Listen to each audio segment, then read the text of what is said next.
Bonjour tout le monde. J'ai l'impression qu'à chaque fois que je commence mes vidéos, dernièrement je dis ça fait longtemps qu'on ne s'est pas parlé, mais je redirais ça fait longtemps que qu'on n'a pas parlé, que je ne me suis pas exprimé sur la chaîne. C'est dû à plusieurs facteurs que je ne vais pas révéler ici. Euh, Juste en termes de background historique, je me suis récemment éloigné de Dieu, une fois de plus, vous me direz. Euh, mais je ne l'ai jamais régné. Donc, c'était pas volontaire, c'est juste que ma foi a pris un petit choc. Parfois, il y a des choses qu'on planifie en consultant Dieu, mais qui ne marchent pas. Donc, à un moment, il faut qu'on apprenne à se fier, à accepter sa volonté. Donc,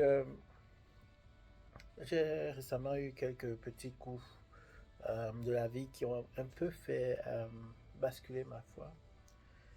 Secouer ma foi, pas basculer. Basculer, ça a l'air un peu trop définitif.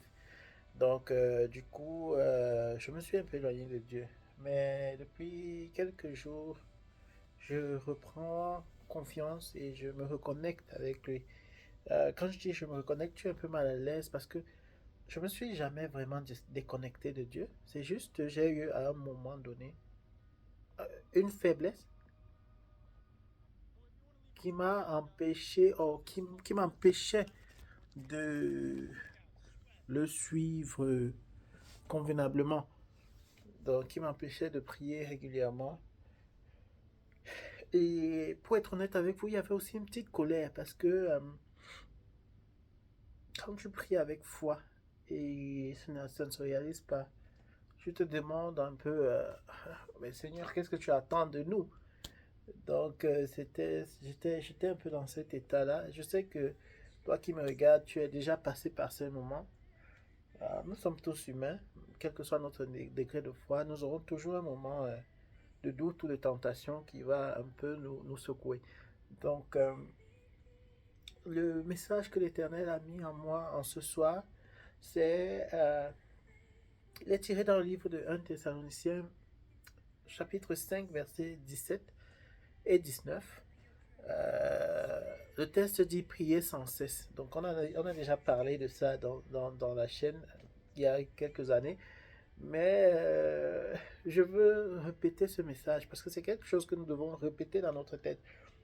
Ce n'est pas quelque chose qui est valide juste pour une période spécifique, juste pour en anglais on dit point in time donné. Non, ça doit être valide en permanence. Priez sans cesse, même quand ça ne fait pas de sens, même quand vous êtes en colère avec Dieu. Et je pense que là, c'est l'un des moments où il faut le plus se prier parce que il faut sortir cette colère, il faut le lui dire.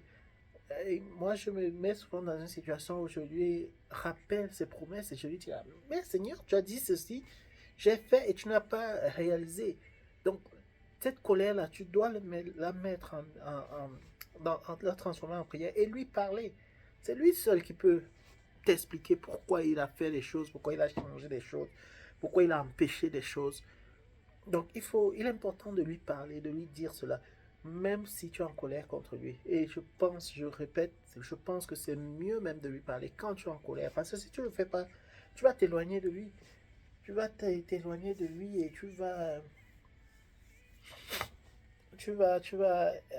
éteindre l'esprit. C'est ce que 1 Thessaloniciens 5, verset 19 dit. N'éteignez pas l'esprit. Il ne faut pas éteindre l'esprit, il faut le garder allumé, il faut le garder vif, il faut le garder euh, euh, euh, flamboyant, même si il est down, même si il est fâché, même s'il est triste, même si il manque de foi.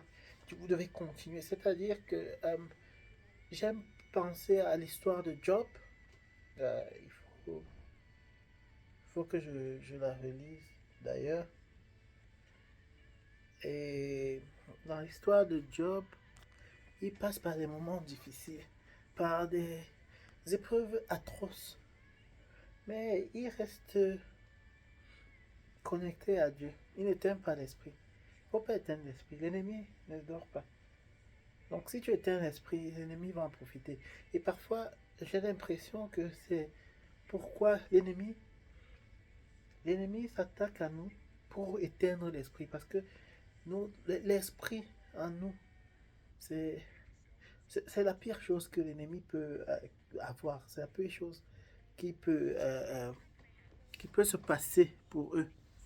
Donc, il est primordial de ne pas éteindre l'esprit. Il est primordial et voire même critique de conserver cette hargne-là. Donc, même si tu es en colère, même si tu as perdu la foi, c'est important de parler à Dieu, de lui dire ce que tu ressens. Quand je dis parler, perdre la foi, c'est par exemple quand tu pries pour quelque chose. Moi, récemment, bon, pas récemment, ça va bientôt faire 1 an que j'ai perdu mon papa. J'ai prié, j'ai jeûné pour lui sauver la vie, mais rien ne s'est passé.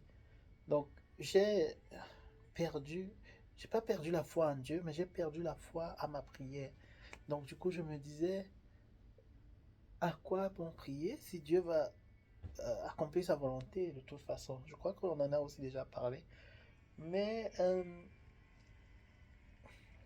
on peut continuer à prier sans demander quelque chose. Tu pries, tu parles à ton ami. En fait, la relation que tu as avec ton ami, la relation que moi j'ai avec, disons, le petit Francky, c'est pas une relation ou avec Georges ou n'importe qui. C'est pas une relation dans laquelle qui existe seulement parce qu'on attend quelque chose. Tu vois, on s'appelle de temps en temps juste pour prendre des nouvelles, juste pour partager des expériences, juste pour avoir des conseils de temps en temps. C'est pas que tu vas l'appeler seulement quand tu auras besoin d'argent ou bien qui te donne quelque chose.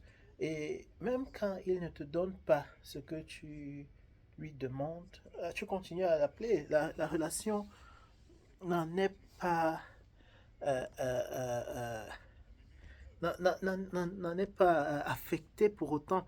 Donc on doit on doit rechercher ce même type de relation avec Dieu parce que Dieu c'est notre premier ami.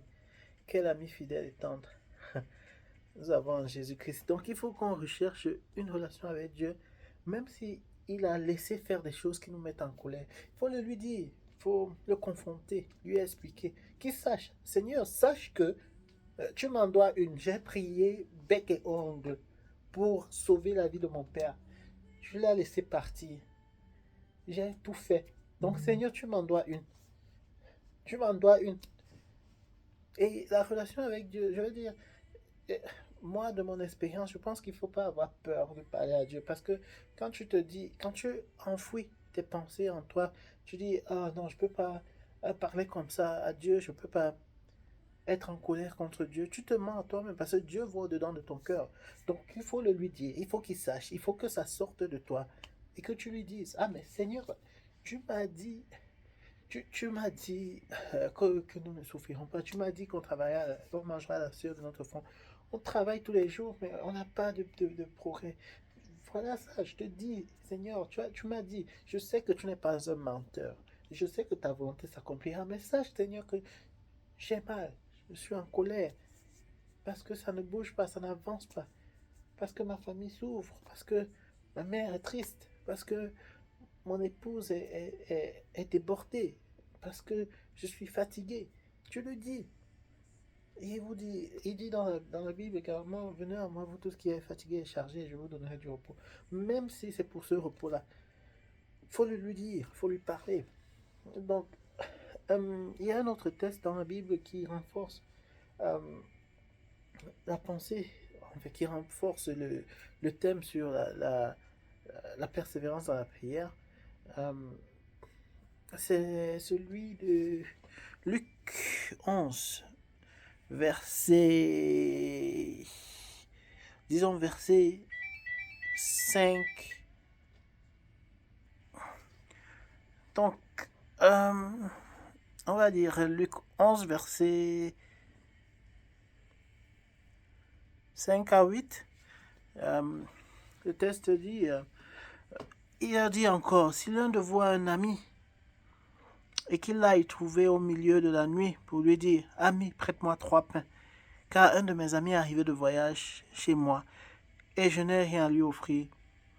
Et si, de l'intérieur de sa maison, cet ami lui répond, ne m'importune pas, la porte est déjà fermée, mes enfants et moi sommes au lit, je ne puis me lever pour te donner des pains. Je vous le dis en vérité, même s'il ne se levait pas pour lui donner parce que c'est son ami, il se lèverait à cause de son importunité et lui donnerait tout ce dont il a besoin. Et moi je vous dis, demandez et l'on vous donnera, cherchez et vous trouverez, frappez et on vous ouvrira. Amen.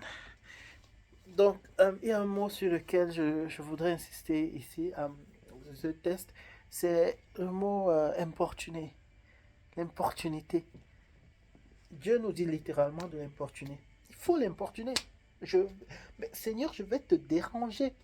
Seigneur, je vais te déranger. Je vais t'embêter parce que je n'ai pas encore obtenu cet emploi. Je vais t'embêter parce que je n'ai pas encore obtenu la santé. Je vais te déranger, Seigneur, parce que je n'ai pas encore obtenu l'amour de ma vie. Je vais te déranger, Seigneur. Je vais te déranger. Tu l'as dit dans la Bible. Je vais t'importuner. Seigneur, je vais t'importuner. Il faut déranger Dieu. Il faut l'embêter. Seigneur, je reviens. Seigneur, c'est encore moi. Seigneur, c'est encore moi. Tu frappes à sa porte. En ce moment, personnellement, la partie demander on vous donnera m'intrigue parce que il y a des choses que j'ai demandées et qu'on ne m'a pas donné. Mais ça, c'est sur l'aspect physique.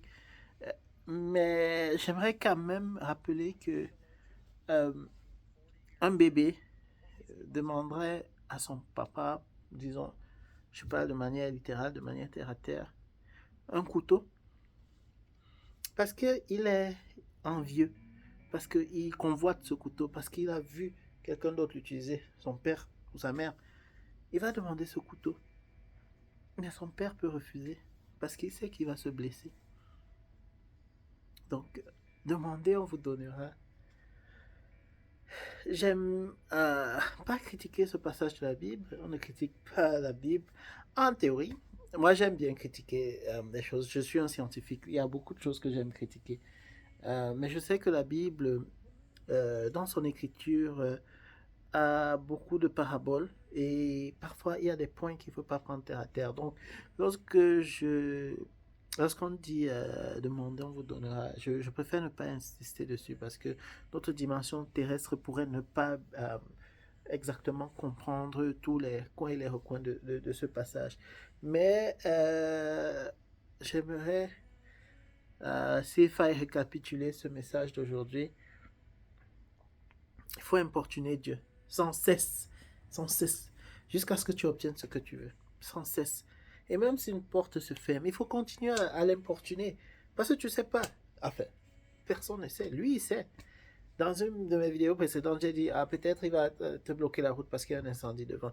Il sait, mais il va ouvrir une autre porte. Et tu vas le revoir. Sur le moment, tu es en colère, tu es triste, tu es dégoûté, tu es découragé, tu as perdu ta foi. Parce que tu ne vois pas le futur. Mais pense à un film que tu as déjà vu. Quand les péripéties arrivent et que ça ne t'inquiète pas, tu continues à avancer.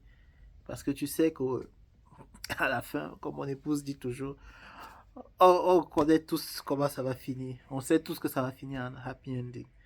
Et c'est de même pour toi, de même pour moi.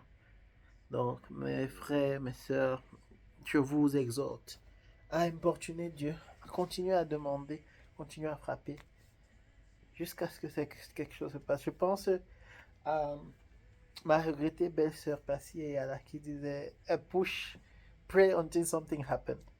Même si le something, c'est pas ce que tu attends. Le something, ça peut être quelque chose de plus grand qui se manifeste juste de manière progressive à travers un truc que tu ne comprends pas. Donc, continuez à prier. N'éteignez pas l'esprit. Priez sans cesse. Importunez Dieu. Dérangez Dieu. et vous verrez, vous me direz ce qu'il en est. Je vous souhaite d'être béni. Je vous souhaite de retrouver la foi, la joie et la confiance en la prière et en Dieu. Je vous souhaite d'être encouragé. Que l'Éternel touche votre cœur ce soir ou ce matin. Que l'Éternel réalise les désirs de vos cœurs. Dans le nom de Jésus-Christ, notre Sauveur, j'ai prié. Soyez bénis.